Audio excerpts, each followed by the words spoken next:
Assalamualaikum warahmatullahi wabarakatuh.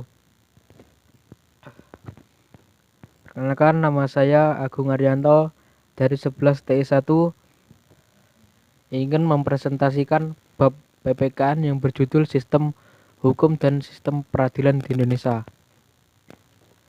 Pertama-tama yang kita pelajari dulu adalah definisi tersebut. 1. Apakah sistem?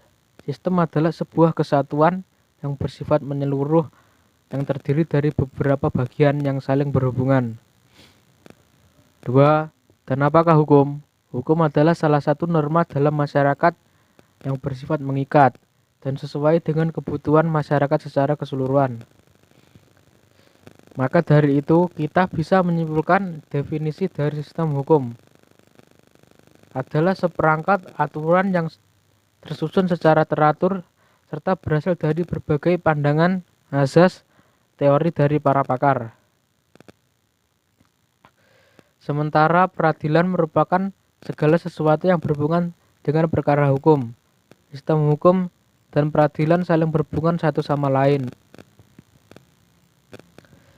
Sistem hukum di Indonesia dibuat berdasarkan pada Undang-Undang Republik Indonesia tahun 1945.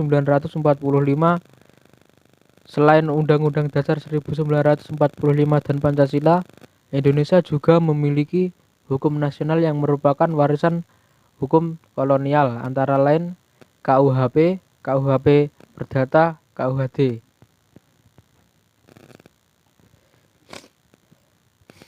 Kemudian pengertian sistem hukum di Indonesia adalah campuran dari sistem hukum di Eropa, hukum agama, dan hukum adat.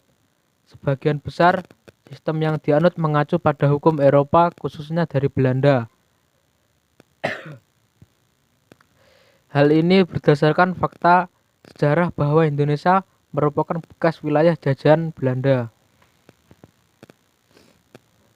Hukum secara umum dapat dibagi menjadi dua, yaitu hukum publik dan hukum privat. Menurut bentuknya, hukum itu dibagi menjadi dua, yaitu hukum tertulis dan hukum tidak tertulis. 1. Hukum tertulis yaitu hukum yang dituliskan atau dicantumkan dalam perundang-undangan.